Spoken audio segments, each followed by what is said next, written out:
میں سب سے پہلے مہمان شاعر جو پاکستان سے تشریف لائے ہیں جناب شاہد زماں کو دعوت کلام دے رہا ہوں اور گزارش کر رہا ہوں کہ آپ حضرات کھلے دل کے ساتھ ان کا استقبال کریں اور ان کے اشعار کی پذیرائی کریں. محترم جناب شاہد زماں صاحب. شکریہ جی. غزل سے پہلے دہلی اور اپنے ہندوستانی بھائیوں کے لیے پاکستانی بھائیوں کی طرف سے محبت کے کچھ اشعار صاحب صدر کی اجازت سے. نفرتوں کو جو کم کر سکے پیار کا وہ سفر چاہیے.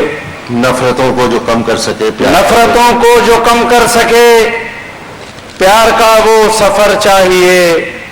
چاہتوں سے رہیں جس میں ہم امن کا ایسا گھر چاہیے.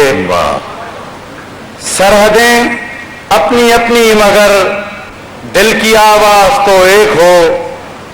سرحدیں اپنی اپنی مگر دل کی آواز تو ایک ہو. ایک دوجے کی دھڑکن سنیں اب تو ایسا ہنر چاہیے. واہ بہت اچھا ہے بھائی. سرحدیں اپنی اپنی مگر دل کی آواز تو ایک ہو.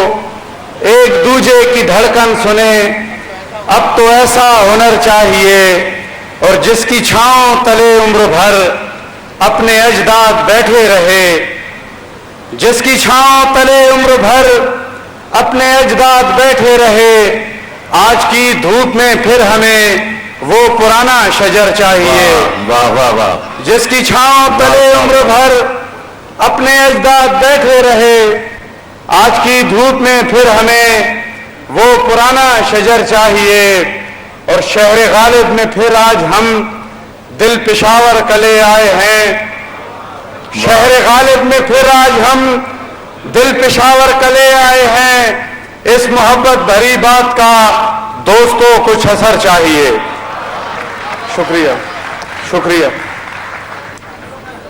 غزل کے کچھ اشعار. کتاب زیست میں ایسا نصاب رکھ دوں گا.